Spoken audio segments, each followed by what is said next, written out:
बाबुल का पतन और इस्राएल की विजय। क्योंकि प्रभु याकूब पर दया करेगा, फिर से इस्राएल को चुनेगा और उन्हें उनकी अपनी भूमि पर बसाएगा। लोग उन्हें उनके स्थान पर ले जाएंगे। वे वादा किए गए देश में लौट आएंगे। प्रभु आपको विश्राम देगा, वह गहरा और शांत विश्राम जो आपके आत्मा को गर्म आलिंगन की तरह लपेट लेगा। आप पीड़ा और भय से मुक्त हो जाएंगे। आपके दिल पर जो बोझ था वह हटा दिया जाएगा और आपके आत्मा पर जो छाया थी वह गायब हो जाएगी।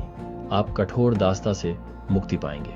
जो जंजीरें आपको बांध रही थीं वे टूट जाएंगी और आप जीवन की सुंदरता को गले लगाने के लिए स्वतंत्रता की नई रोशनी में चलेंगे। उस दिन आप बाबुल के राजा से यह कहावत कहेंगे, अत्याचारी कैसे समाप्त हो गया, सोने का शहर कैसे समाप्त हो गया। जो कभी शक्ति और महानता का प्रकाश स्तंभ था, अब वह अतीत की महिमा की छाया बन गया है। जो कभी ऊंची और मजबूत दीवारें थीं, अब वे मलबे के ढेर में बदल गई हैं। जो कभी राजा और योद्धाओं के कदमों की आवाज से गूंजती थीं, अब वे शांत और घास से ढकी हुई हैं।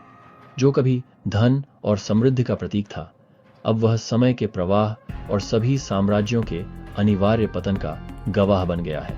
अत्याचारी का शासन समाप्त हो गया है और चमकता हुआ शहर इतिहास की धारा में खो गया है।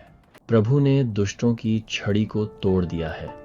शासकों की छड़ी जो क्रोध से लोगों को मारता था, उसे खदेड़ा गया है। पूरी धरती शांत और मौन हो गई है, खुशी से गा रही है। हवा में शांति और सुकून का एहसास है, जैसे कि प्रकृति स्वयं नई मिली स्वतंत्रता का जश्न मना रही हो। देवदार के पेड़ आपके साथ खुशी मना रहे हैं। उनकी शाखाएं हवा में सुंदरता से झूम रही हैं, जैसे कि वे एक मौन नृत्य कर रहे हों। लेबनान के देवदार के पेड़ भी ऐसे ही हैं, गर्व से खड़े हैं। उनकी पत्तियां सुनहरी धूप में प्राचीन रहस्यों को फुसफुसा रही हैं।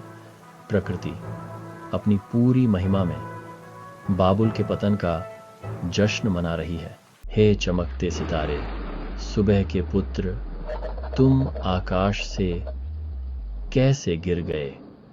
तुम जो राष्ट्रों को पराजित करते थे, कैसे धरती पर गिरा दिए गए। क्या यह वही है जिसने धरती को हिला दिया, राष्ट्रों को कांपने पर मजबूर कर दिया।